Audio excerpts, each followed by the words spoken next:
Welcome to the Longest Turn Board Gaming Podcast. This is Snapshot Episode 6. My name is Kevin.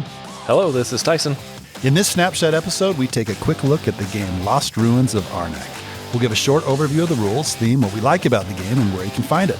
Is this game a good fit for your friends and family? Stick around to get our thoughts because we're ready to jump into Lost Ruins of Arnak. So you may notice that Tyler is absent from this episode. That is by design. That is by design. Hey, quiet in the peanut gallery. We didn't want him kind of bringing down the episode. One of the things that we established with these snapshot episodes is that we want to be purely positive, and we didn't feel like Tyler could hold up his end of the deal with that. Yeah, so I mean, if you're a longtime listener, you know we've talked about Lost Ruins of Arnak in the past, and both Tyson and I really enjoy this game. We think it offers a lot. So let's jump in and talk about it, and let's get kicked off with the rules. In Lost Ruins of Arnak, players take on the role of explorers investigating the island of Arnak. Lost Ruins of Arnak is a deck-building worker placement game that lasts 5 rounds. The player with the most victory points at the end of the final round wins. Each player has their own player board, where they have a draw pile on one side and a discard pile on the other. And you also have a place to unlock assistants who can help you on your journey. On the main board, there are several areas to include a market area for purchasing artifacts and items, a research track where you can spend different resources to climb the track and gain points, and finally you have the main worker placement area, which is divided into 3 sections. Each section of the worker placement area requires certain kinds of resources to be spent in order to visit that location. However, before you can visit a location, you must travel by discarding cards in your hand and using icons representing feet, cars, boats, or planes to travel with. Each round, players will draw up to 5 cards from their deck.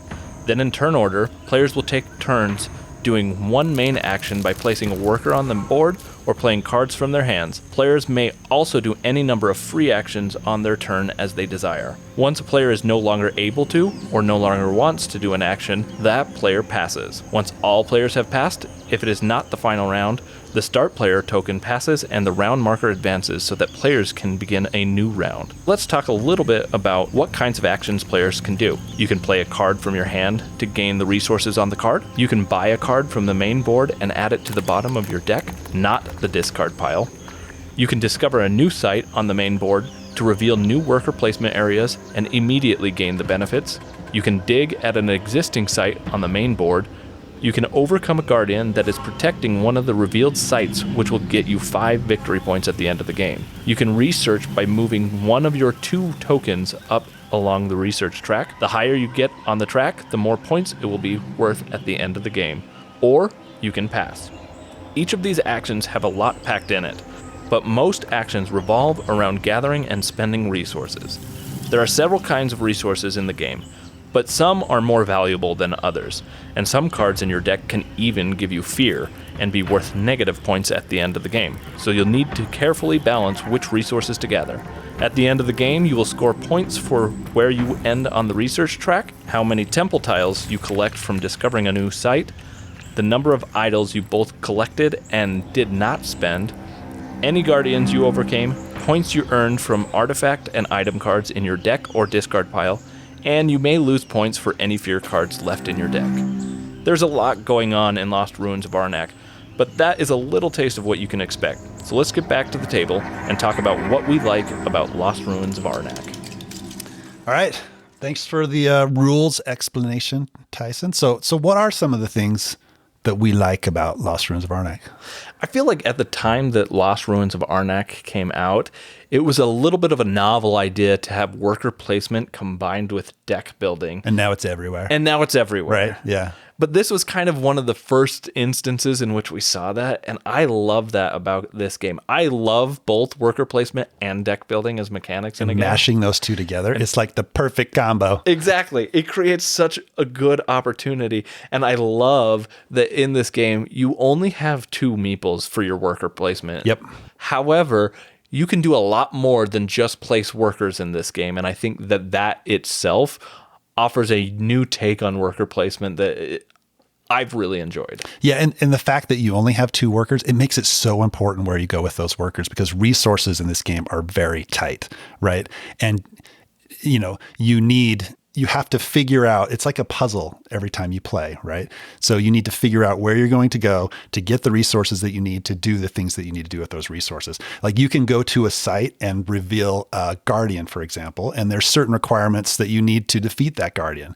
And you cannot see at first how to do that, but if I get this artifact card that gets me this resource, I can then move up the track to get this assistant, and the assistant will allow me to get this resource, which then will allow me to defeat this guardian, right? Those combos and not seeing them at first, but then figuring out what you need to do is the kind of the meat of the game and is the exciting part of the game for me. Absolutely. There's an efficiency puzzle at work here that I think is one of the best that I've experienced, in that because I can do multiple things that kind of tie together, it allows me to extend the amount of turns that I can have before I pass.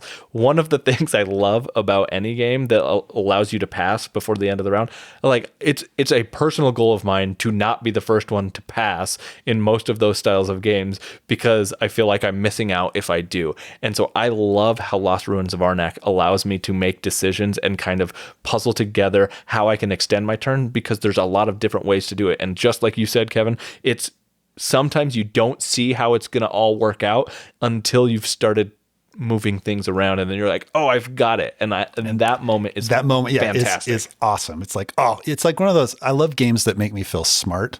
It's like I figure something out, and this game has those moments. Yes. Every game that I play of this has those moments, which is awesome. I love that. I totally agree. And the other thing is that this game has a lot of opportunities for that type of moment to happen, because there's a lot of options you can do. You can scale up that research track and use one or two of your tokens to go all the way to the top, and that'll be a good point score. Or you can focus on discovering new sites and opening up those new sites, and then fighting guardians, and you get 5 points for every guardian to defeat. That's which is a lot of points. That's a lot of points. Or you can deck build, right? Yes. You can get points off of the cards that you draft. Artifacts and items that you get. Yeah. Yep. And you can get a ton of points for that. So I've played games where, okay, I'm going to not focus as much on the research track. I'm going to focus on getting cards, and high value cards, because you can get up to 3 points per card. Yes. And get a ton of points for there. And I've been competitive. So it seems there's multiple paths to victory in this game. One of the criticisms early on in the game was that, okay, you've got to go up the research track, right? Yes. Because if you get to the top, especially if you get there first, it's worth a lot of points. And that is a really good and a really valid strategy. But I've played games where that's not necessarily the case, and that the winner hasn't gotten to the top of that track, right? And has found a way to win in other ways, which that's just a sign of a great game for me, where multiple paths to victory, you can do multiple things and still be competitive. And I remember my first few games, I had heard that complaint. And so my goal was to just do that, see if it does that. And there were multiple games where I was like last or dead, like close to last in what I was playing, because other people had discovered that there are other efficient strategies to employ based off of what the board state was, or what opportunities presented, or what cards became available. And I think that is, again, like you said, a sign of a great game. Yeah. I also love the variability, right? Because the guardians that you flip over and the sites that you go visit, they're going to be different every time, right? So that adds to the variability of the game. Also, there's additional expansions that have been released. There's one recently at Gen Con that got released.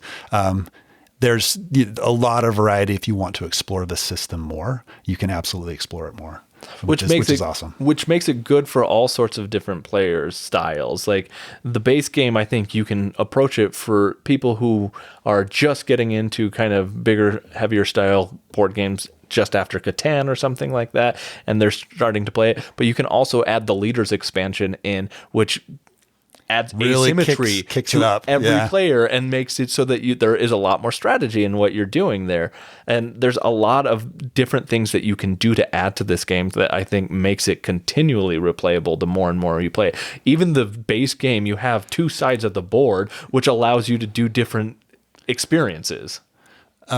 Yeah, and you got the track, the temple, the snake or the research bird. track, the snake or the bird, right? You can flip those over, and that adds variability, where you get different benefits for getting higher on the track. I think on the snake side, you get your magnifying glass token all the way up. You start getting fear cards, which, those are bad things, right? You got to get through those fear Yep. cards to get to the highest rewards on that track, which is interesting. And there's an assistant that's in the middle that you have to get, your book up there, or you have to get your magnifying glass there to get that assistant, and then there's a little bit of a race to get there so you get the best choices. There's just a lot to love about this game, a lot to enjoy. If you like worker placement, if you like deck building, I think it's really a no-brainer to at least give this one a shot and take a look at it. Yeah, I mean, if you like any sort of deck building, whether or not that's from the early Dominion Ascension days, or whether or not that's playing Dune Imperium or playing Clank or any of the newer versions of deck building, like,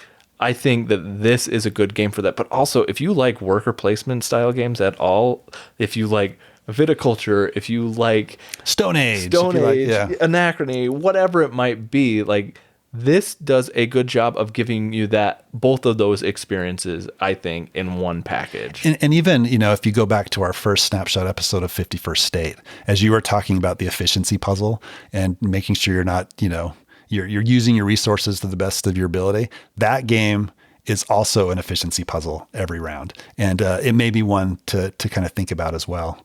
Very tight resources in that game as well. Not a worker placement, but maybe something that would be interesting as well.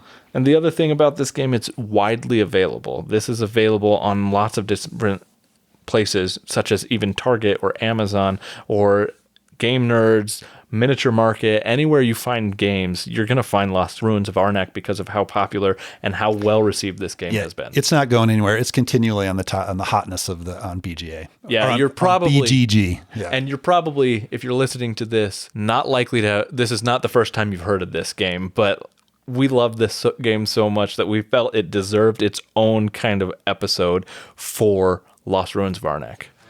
That closes out our snapshot of Lost Ruins of Arnak. If you enjoyed this episode, make sure to check out our full-length episodes. We discuss games that we've been playing, do deep dives and feature reviews, share top 5 lists on a variety of board game topics, and discuss all things board game related. For even more Longest Turn, check out our Discord server, Board Game Geek Blog and Guild, Instagram, and Twitter. If you want to support the show, buy us some wooden eggs on buymeacoffee.com. All links and information are included in the show notes. Thanks for listening.